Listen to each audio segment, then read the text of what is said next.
আসসালামু আলাইকুম, সবাইকে স্বাগতম। আজ আমরা আপনাদের নিয়ে যাব বাংলাদেশের আরেকটি অসাধারণ ঐতিহাসিক স্থাপনার গল্পে। শিবগঞ্জের দারাসবাড়ি মসজিদ।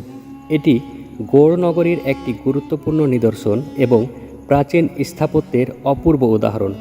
চলুন আজকে আমরা জানব এর ইতিহাস, স্থাপত্যশৈলী এবং এই মসজিদের ঐতিহাসিক তাৎপর্য। দারাসবাড়ি মসজিদটি নির্মিত হয় 1500 শতাব্দীর মাঝামাঝি সময়ে সুলতান শামসুদ্দিন ইউসুফ শাহর শাসনামলে। মসজিদটির নাম দারাসবাড়ি এসেছে পাশের একটি ধর্মীয় মাদ্রাসা থেকে, যা একসময় ধর্মীয় শিক্ষার একটি গুরুত্বপূর্ণ কেন্দ্র ছিল। এই মসজিদটি তখনকার দিনে শিক্ষা এবং ধর্মীয় কার্যক্রমের জন্য বেশ বিখ্যাত ছিল।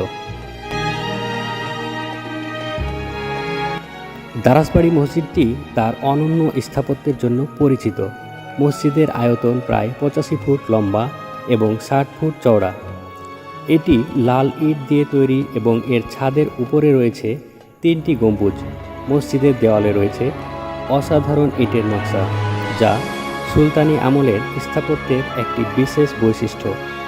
মসজিদের ভিতরের অংশে খোদাই করা সুন্দর কারুকাজ এবং মিহরাবের নকশা আজও দর্শকদের মুগ্ধ করে।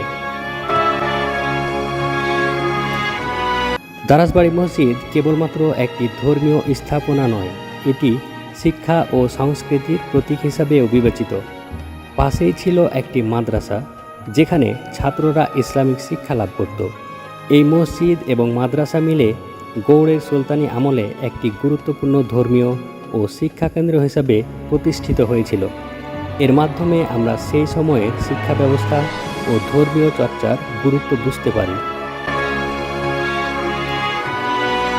দারাসবাড়ি মসজিদ আমাদের দেশের ইতিহাস ও সংস্কৃতির একটি অমূল্য নিদর্শন।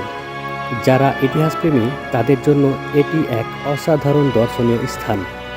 ধন্যবাদ সবাইকে আজকের ভিডিওটি দেখার জন্য। যদি আপনারা এই ধরনের আরও ঐতিহাসিক স্থাপনা নিয়ে জানতে চান, তাহলে আমাদের ভিডিওটি লাইক, শেয়ার এবং সাবস্ক্রাইব করতে ভুলবেন না।